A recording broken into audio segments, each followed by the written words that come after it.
In 1907, Britain and France embraced Russia. They used honey, in a triple alliance, Britain, France and Russia. And the honey that they used to trap Russia was that if we win the war that's coming with the Ottoman Empire, you will get Constantinople, which is what Russia wants. But they promised Russia one thing through the front door, and they took it back through the back door, like what they did to the Arabs. These are people with PhDs in deception.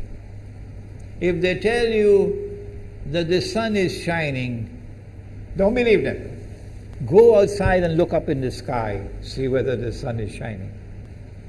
When the Russian army had fought in the First World War and had suffered the most losses, the brunt of the kill were Russians. And they were now winning the war. And the Ottoman Empire was collapsing. And the Russian army is only an arm's length away from Constantinople.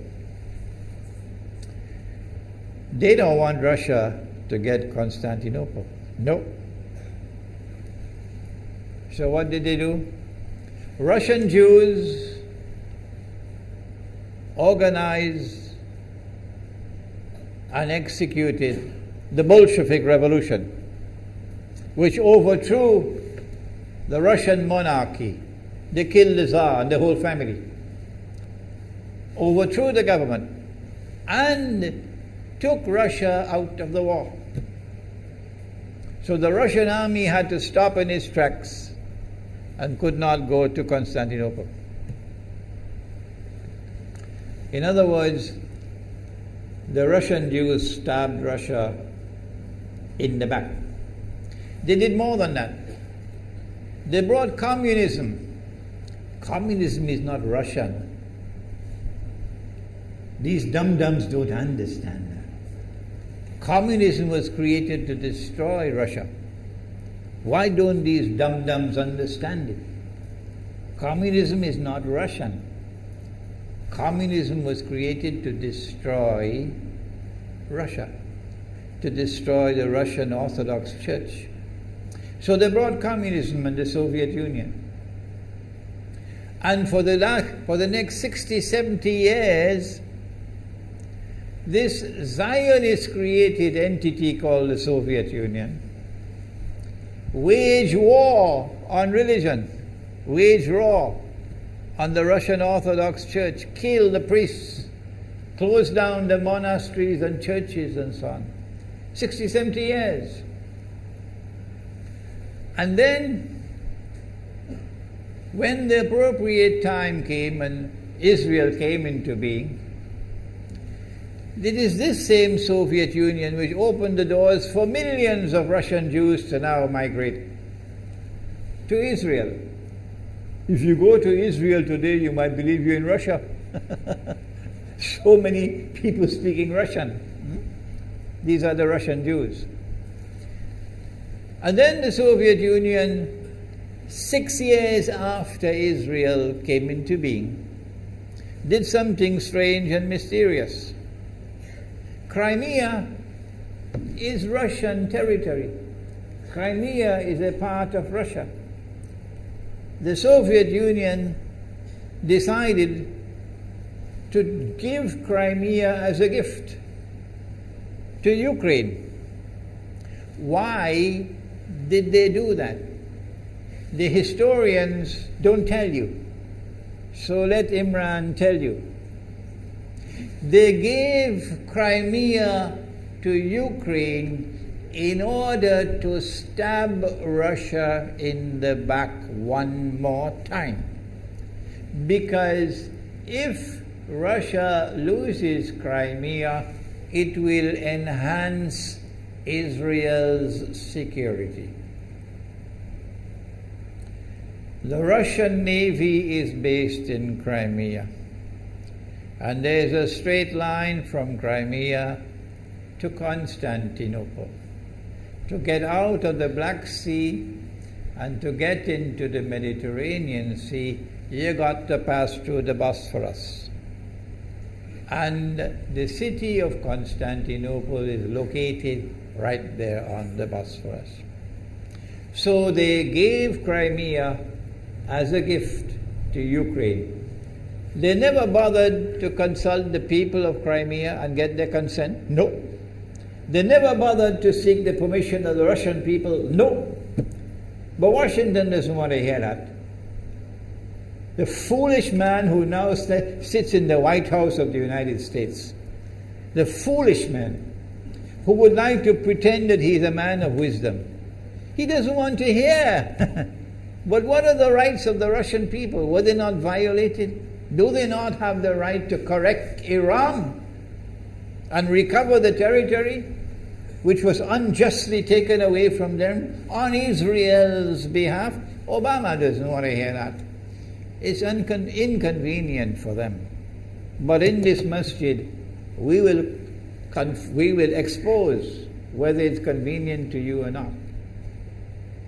They did more than that. Not only did they give Crimea to Ukraine, but earlier on they gave eastern Ukraine. Eastern, part of it is now eastern Ukraine was Russian. It was Russian. And the Soviet Union gave it as a gift to Ukraine. Why is it being given to Ukraine? Answer is that when the proper moment comes, the same people who brought the Soviet Union into being now have a method by which they can cause it to collapse. The method that they're using now in Venezuela, popular demonstrations, they did it in Egypt, they did it in Tunisia. They are masters of that. They did it with the Soviet Union. I used to think that the Soviet Union collapsed because of Allah's kindness. But I was wrong. No, it was the Zionists who brought down the Soviet Union because they didn't need it anymore. Like tomorrow they wouldn't need you anymore, Saudi Arabia. And they wouldn't need you anymore, Islamabad. When will you understand that? They'll just throw you to the dogs. You served them long enough. So they brought down the Soviet Union. Why? So that Ukraine might emerge as an independent state. That's danger for Russia. They prepared the way. And now Ukraine emerges as an independent state. So the rope is around Russia's neck now. And from that day, when the Soviet Union collapsed, until yesterday, the relationship between Russia and Ukraine was always problematic. But the people of Ukraine still had the good sense and wisdom to appoint a government that was pro-Russian. The Zionists decided it's time for us to use our, the street demonstrations. And last October, November, December, the world witnessed Caracas all over again. And eventually, the Zionists got what they wanted. You have the money, and you can send in your special people, snipers who will kill, and so on, throw petrol bombs and so on. And eventually they got what they wanted. They created enough havoc. May Allah protect Malaysia from that. Ameen. Ameen. And the president of Ukraine fled. He's a democratically elected according to your method, Mr. Obama, according to your system. He's a legally elected president of Ukraine. And he had to flee. And these hypocrites in Washington and London and Paris who would like us to believe that they are honorable men. They are not. Instead of standing on the side of the legally appointed president and demanding the rule of law, they all showed their colors as hypocrites in immediately recognizing the new government in Ukraine. The new government in Ukraine is anti-Russian. That's what they wanted. That's why they brought down the Soviet Union, to bring in a Ukraine into being as independent state, and then to eventually get an anti-Russian government in Ukraine. If by Allah's kindness Putin had not intervened and been so spectacularly successful, this is what the plan would have been. The new government in Ukraine would have joined NATO, and Russia could not stop it. And when the new government in Ukraine joined NATO, NATO will then send its armed forces into Ukraine. It could include nuclear weapons.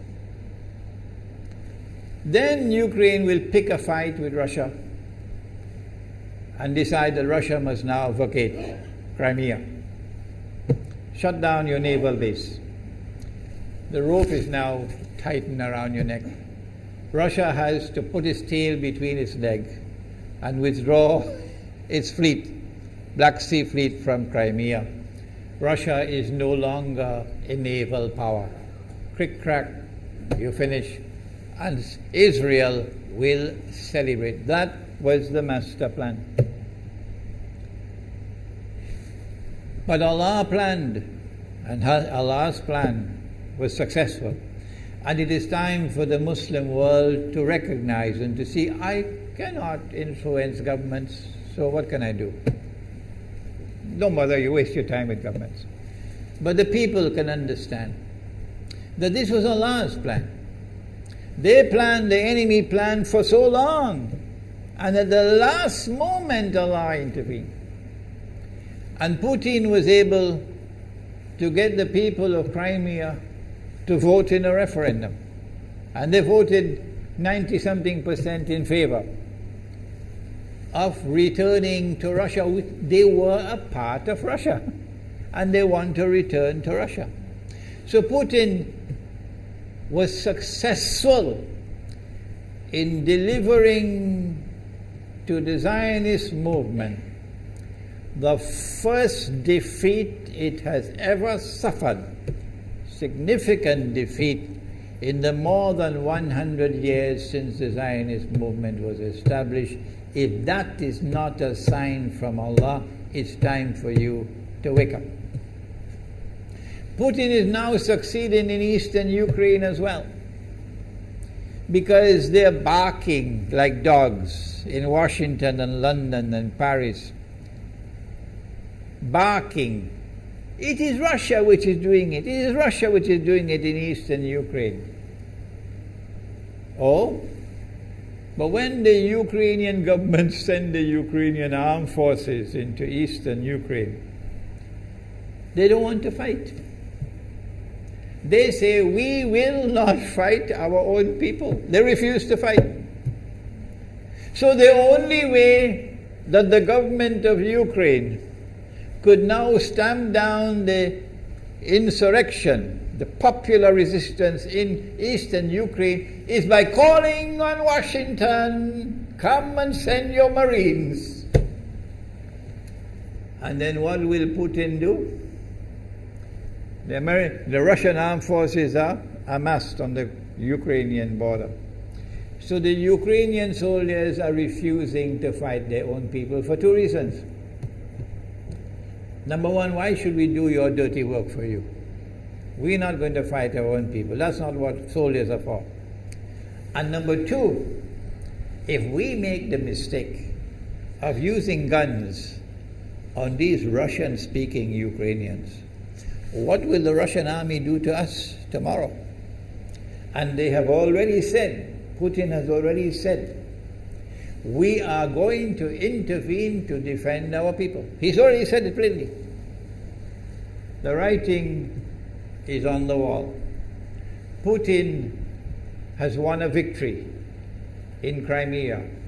Whether governments like it or not, whether governments vote this way or that way, is now irrelevant, because we all know that they have to vote where the butter is. Putin is on his road to a second victory in Ukraine. And they can't take defeat after defeat. So the writing is on the wall. Exactly as Nabi Muhammad alayhi salatu wasalam has said, that we are now moving towards the Malhama. How long will it take? I don't know, and you don't know. But the Malhama is coming.